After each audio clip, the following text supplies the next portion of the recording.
Welcome back to Fast Market here on the TD Ameritrade Network. I'm Tom White, joined by my co-host for the day, and that's Nick Theodorakos. But let's bring in our next guest for our cash tag segment. That's going to be Megan Brantley, the Vice President of Research at LikeFolio. Welcome back to the show, Megan. Thanks for having me, guys. Happy Friday. Happy Friday is right, and a short week next week, which I'm excited about. But we're talking, well, investors aren't excited about Shopify. This stock's been pummeled over the last year. And not doing well, and I'm seeing analyst calls. They don't seem too positive on this name. What's happened here? Are you seeing negative data out of LikeFolio on this name? Is this why it's dropping? So Shopify caught our attention really in the news of late because of some news that Amazon put out. They said that, they're expanding an offering with Buy with Prime, and this is kind of a response to Shopify's moves to kind of encroach on their market. Essentially, this move by Amazon would allow consumers who are Prime consumers to utilize those Prime benefits like free shipping and things like that, returns, if they're engaging with a retailer that has a relationship with Amazon. And so we wanted to see, is this is obviously something that should be on Shopify's radar, but also how is Shopify doing? Because as you mentioned, shares have not performed well in the last year overall. And when we look at this, we're actually starting to see a kind of divergence here. And we think that the market may be sleeping on Shopify a little bit because we see some signs of positivity in two areas. So on the consumer front, and those mentions of consumers talking about, checking out with Shopify Pay, using that digital wallet, which is a growing trend. Those mentions are up by about 3% year over year. But then we also see some traction on the merchant front in a couple of areas. When we look at, purchase intent, and in this case, the case of Shopify, these are mentions from merchants who are talking about, utilizing Shopify's platform to build their website or to fulfill orders and things like that. When we look at those mentions are up by about 12% year over year. And then also when we look at just global web visits, so merchants who are coming to Shopify's website to check out those offerings,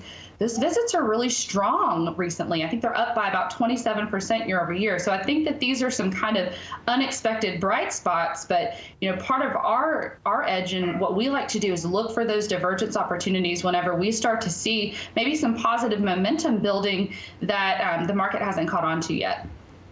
It's pretty interesting, Megan, with the consumer confidence up and, to sort of see this data pile onto that.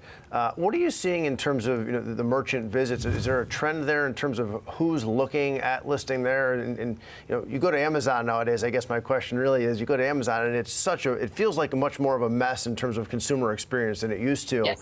It seems like Shopify is a bit more focused. Are you seeing a trend in who's looking to, to work with Shopify? With Shopify. Yeah, no, I feel you. So whenever we look at Shopify, we're seeing a lot of traction with these small and medium-sized businesses. This is Shopify's real bread and butter. And so these are these businesses that, maybe they don't want to have to go through a middleman like an Amazon. Maybe they don't want to sell on Amazon's platform. They want consumers to come directly to them. And that's really where Shopify steps in and where Shopify is doing a really good job. And I think that's why we see Amazon starting to realize, hey, maybe we've neglected these smaller sellers that Shopify has really been able to propel. And this scatter chart, I think, shows how Shopify is outperforming and why Amazon, sees Shopify as a threat, because you see this positioning in the top right corner. And what this tells us is that from a consumer demand perspective, Shopify is growing the most, or it's gaining the most momentum right now. It's the furthest to the right. And then from a consumer happiness perspective, you see that on the y-axis, it's the closest to the top. Its happiness levels are near 80% positive. So consumers who use Shopify report a really good experience. And I think a lot of this is because Shopify, its offerings are less fragmented than some of these other competitors that you might see here on the chart. They're a one-stop shop, whether you're building an e-commerce website, whether you're talking about payments, or whether you're talking about actual fulfillment.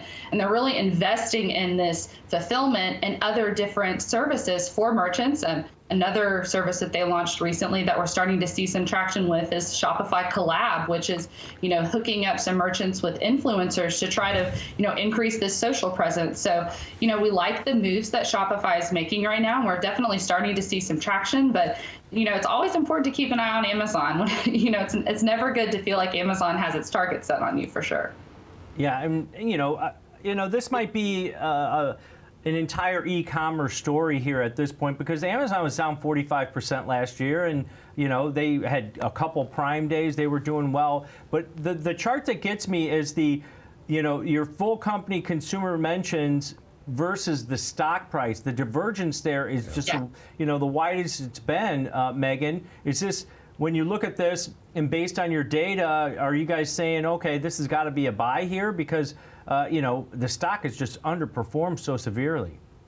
Yeah, this is definitely, this is kind of why we wanted to bring it up, because it's one of those situations when we see Shopify capping off a pretty strong quarter. We saw a really nice Cyber Monday out of people and its merchants who are talking about Shopify. So it's always nice when we see that building consumer momentum even into the current quarter.